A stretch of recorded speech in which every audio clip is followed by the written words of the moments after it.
Welcome, ladies, to the Real Work in Real Time, Episode 2. It is January the 14th. My name is Alicia, and I am a holistic health coach who supports women in creating lives that feel sustainable, nourishing, and grounded. This week, I officially began week 1 of the Food Freedom Reset Program inside of the Empower Her Journey I created. I started on Monday, and I made the intentional decision to stay with lesson 1 for the entire week.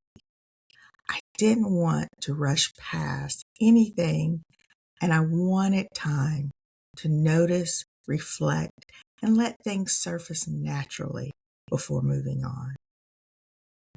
I began by watching the rest invitation video, and the message that really stayed with me was that rest is food freedom. While concentrating on food freedom itself, I'm also learning to change the pace of my body. I chose one 5-minute rest practice to focus on each day.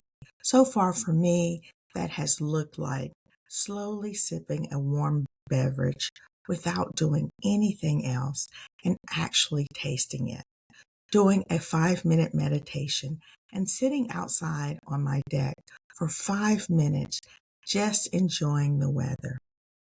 I also started a couple of morning rituals from the starter kit for week 1, drinking a full glass of water when I wake up and taking 3 slow breaths to arrive in my body. What I'm learning is that these small intentional pauses are already changing how I move through my day. The most challenging part of this week has been naming a food rule that no longer serves me. I have a host of rules I have been living by for quite some time. Trying to decide which one I should focus on first was hard. However, the rule that came up for me was cutting out all carbs because they are bad.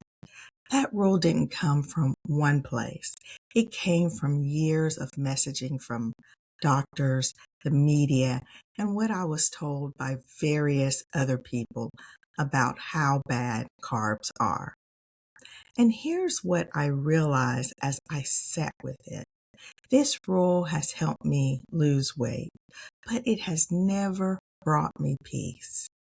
It kept me vigilant, on guard, and always monitoring myself. And I never quite felt right when I was taking in such small amounts of carbs. When I was asked to write something new, what came up was this: I can have carbs when I want. I will listen more closely to my body when deciding what kind of nourishment I need. And when it comes to desserts, instead of telling myself how much I don't need it, when I decide to have it, I am going to practice slowing down and allowing myself to enjoy each bite. Crossing out that old rule wasn't just an exercise. It felt like acknowledging how much pressure I've lived under for so long. The next invitation asked me to observe my day and pause when old rules showed up, and to choose differently if I could. One moment that stood out was when I decided I wanted a sub sandwich. Almost immediately, the old thoughts came in. No, because there's bread involved, and if you eat that sub, you'll probably eat chips too. Instead of arguing with myself, I paused and said silently, "This is what I would like to eat." I ate half of the foot-long sub, had some chips, and stopped when I was full. Another rule that surfaced for me this week, and this one has been with me the longest, is the rule to clean my plate. I learned that rule as a child directly from my parents and from the expectations of the time. Even when I was already full, I was taught to eat the last few bites. That rule followed me into adulthood and motherhood. When my kids were young and had leftovers on their plates, I found myself cleaning their plates too. This week, while eating my sub sandwich, I realized after eating half of my footlong that I was full, and I told myself, Alicia, it's okay to stop. What supported me this week was finally seeing this rule clearly, not with judgment, but with understanding. It helped me recognize how early these patterns formed and how deeply they've shaped my relationship with fullness, satisfaction, and self-trust. As I worked through the understanding the impact section of the starter kit, things opened up that I didn't even realize were still inside of me. When asked to reflect on a few of the questions presented, I wrote down how these rules taught me to see my body as something to fix, not as something to care for.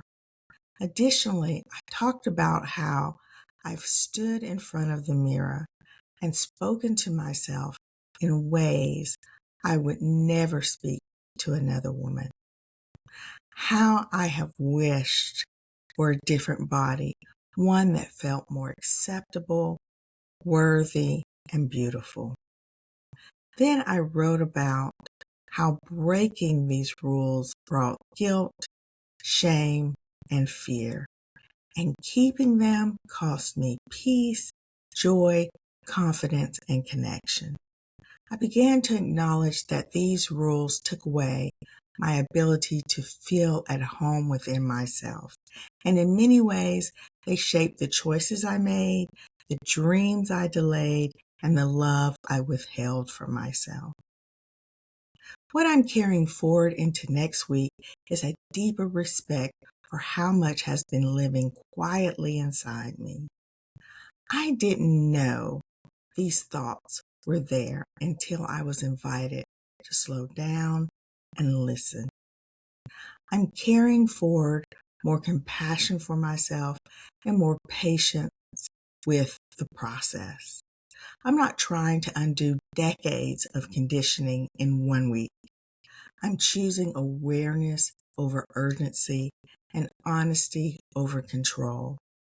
For now, that feels like real progress. This is where I'm ending week 1, still in lesson 1, still reflecting and integrating.